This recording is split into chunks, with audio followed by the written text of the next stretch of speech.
లాడమ్మా. Good morning. ప్రభువైన యేసుక్రీస్తు నామంలో ఈ ఉదయకాలపు శుభవందనాలు మీ అందరికీ తెలియచెప్తున్నాను. అమ్మా, అందరూ బాగున్నారా? ఎలా ఉన్నారా? దేవునికే స్తోత్రం.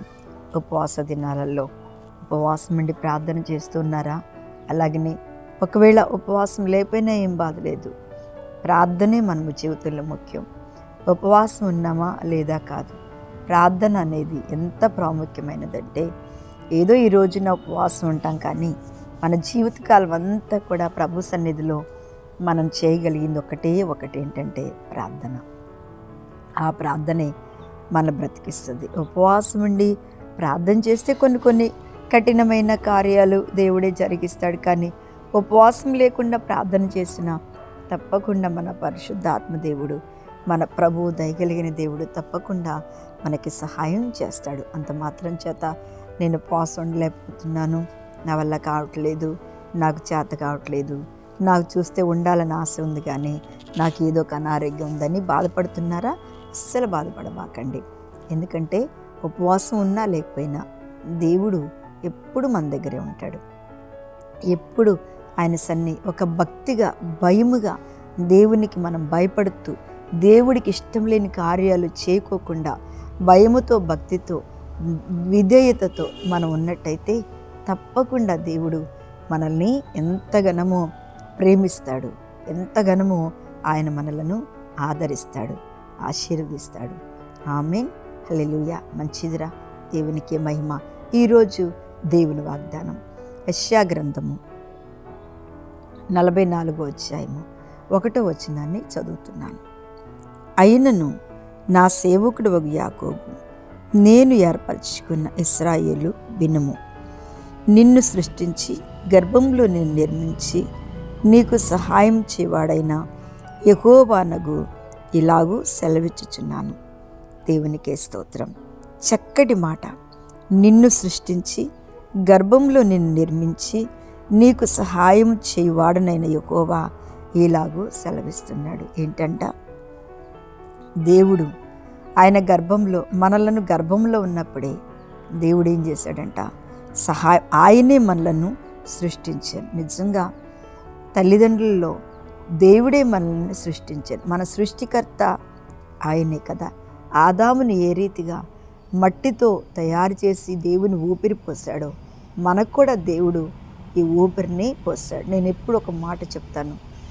ఒక ఆయనకి హార్ట్ అటాక్ వచ్చింది. ఆయనకి చాలా డబ్బులు ఉన్నాయి, మరి అందరూ సహాయం చేసేవాళ్ళు ఉన్నారు.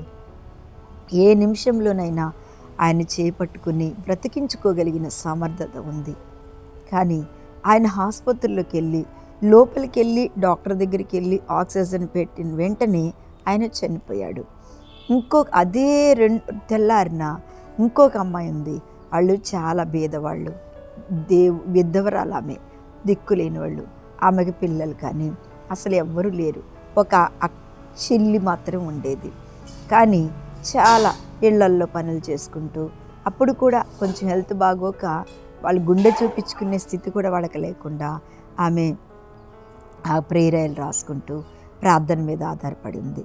ఆమెని నిజంగా ఆమె కూడా హార్ట్ అటాక్ వచ్చింది. ఆమెని గవర్నమెంట్ ఆసుపత్రి తీసుకెళ్ళి లోపే ఆమె చనిపోయింది. నేను ఎప్పుడు అంటాను కదా, డబ్బులు అనేవి ఉన్నవారికి డబ్బులున్న ప్రాణము దేవుంది, లేని వారికి డబ్బులు లేకపోయినా ప్రాణం దేవుంది. అందుకని ఇద్దరు క్రిస్టియన్సే.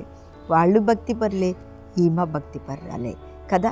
ఎవరు ఎంత ఉన్నా మన ప్రాణాన్ని మాత్రం దేవుడే తీసుకుంటాడు. కొన్నిసార్లు అనుకుంటాం, నా డబ్బు నన్ను కాపాడుతుంది, నా హోదా నాకు కాపాడుతుంది అనుకుంటాం. కానీ లేదంటే కొంతమంది భేదవారు అనుకుంటారు, నాకు సహాయం ఎవరు చేసేవాళ్ళు లేరు అనుకుంటారు. కానీ అందరికీ సమానంగా సహాయం చేసేది ఆ పరిశుద్ధాత్మ దేవుడు. ఆయనే మనతో అంటున్నాడు, నిన్ను సృష్టించి కదా, గర్భంలో నిన్ను నిర్మించి నువ్వు బయటకు వచ్చినాక అన్ని విషయాలలో సహాయం చేసేది నేనే అని చెప్తూ ఆయన అన్నాడు. చక్కగా అక్కడ చెప్తూ, యెషూరును భయపడకము కదా. నిజంగా మన పేర్లు పెట్టి ప్రభువు చెప్తున్నాడు, భయపడకు, నిన్ను నిర్మించింది నేనే, గర్భంలో నుంచి బయటికి తీసుకొచ్చింది నేనే, నీకు సహాయం చేసేది కూడా నేనే. మనందరం ఎంత వేదన చెందుతామంటే దేవుడు నన్ను అసలు దేవుని మీద అలిగేంత యోగ్యత మన జీవితంలో లేదు. దేవుణ్ణి దూషించేంత పరిశుద్ధులం కూడా మనం కాదు. చాలామంది ఎంత చెడ్డగా అంటారంటే, దేవుణ్ణి నమ్ముకున్నాం, ఆయన ఏం చేశాడు, ఆయన ఏం చేస్తానని చెప్తే వచ్చావు దేవుని దగ్గరికి? ఆయనకి ఏమన్నా నేను ఉన్నత స్థితిలో కొండల మీద ఉంచుతాను, గొప్పగా ఉంచుతానంటే వచ్చావా దేవునికి? అది కాదు. ప్రభువు దగ్గరకు వచ్చే ముందే ఆయన అన్నిట్లో కూడా వీళ్ళు నిలబడతారో లేదో చూసిన తర్వాతే ఆయన మనల్ని అంగీకరిస్తాడు. అందుకని శోధన రాగానే కొంతమంది వెనక్కి వెళ్ళిపోతారు. ఇంట్లో ఏదన్నా దుఃఖం కలంగానే వెనక్కి వెళ్ళిపోతారు. అది కాదండి, దేవుడు అంటున్నాడు, సహాయము చేయవాడని యెహోవా సెలవిస్తున్నాడు. నా సేవకుడు యాకోబు, నేను ఏర్పరచుకున్న ఐశ్వర్యును భయపడకు. మనము ఏర్పాటు చేసుకున్న బిడ్డలం, మనము దేవుని చేత ఎన్నుకున్న బిడ్డలం. పరిస్థితులను చూసి మనం భయపడవద్దు కదా, శ్రమలను చూసి మనం భయపడవద్దు. ఈ రోజుల్లో మనకి ఈ లోకంలో వస్తున్నటువంటి ప్రతి కష్టాన్ని చూసి కూడా మనము భయపడొద్దు.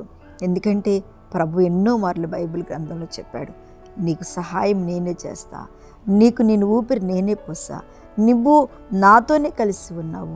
నీ కుటుంబం గురించి తెలుసు, నీ పరిస్థితుల గురించి తెలుసు, నీ ఆలోచనల గురించి తెలుసు.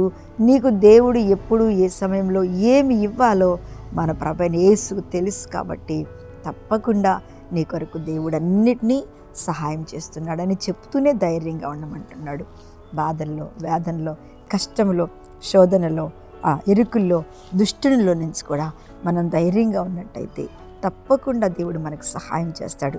ఏ విషయంలో ప్రార్థిస్తున్నావో, ఏ విషయంలో నలిగిపోతున్నావో, ఏ విషయంలో కలవరం చెందుతున్నావో, ఏ విషయంలో దేవుని దగ్గర మోకరించి ప్రభు వైపు చూస్తున్నావో, తప్పకుండా దేవుడు నీ ప్రార్థన బట్టి, నీ ఉపవాసాలు బట్టి, నీ మోకాళ్ళ పోరాటం బట్టి, నీ కన్నీళ్ళ అనుభవాన్ని బట్టి తప్పకుండా ప్రభు నువ్వు అడిగే ప్రతీది సహాయం చేస్తానని ఈరోజు దేవుడు నీకు వాగ్దానం చేస్తున్నాడు. ఆమేన్. మన సహాయకర్త తప్పకుండా నీ జీవితంలో కార్యం చేస్తాడు. కళ్ళు మూసుకొని ప్రార్థన చేస్తా, ప్రభువా ఈరోజు వాక్యం వింటున్న ప్రతి బిడ్డకి ఏ సహాయము కావాలో అది మీరు అనుగ్రహించి ఈరోజంతా తోడయుండి నడిపించి వారిని దీవించమని యేసు నామమున అడుగుచున్నాను తండ్రి. ఆమేన్. ప్రైజ్ లార్డ్ అమ్మ. దేవుడు మిమ్మల్ని దీవించును గాక.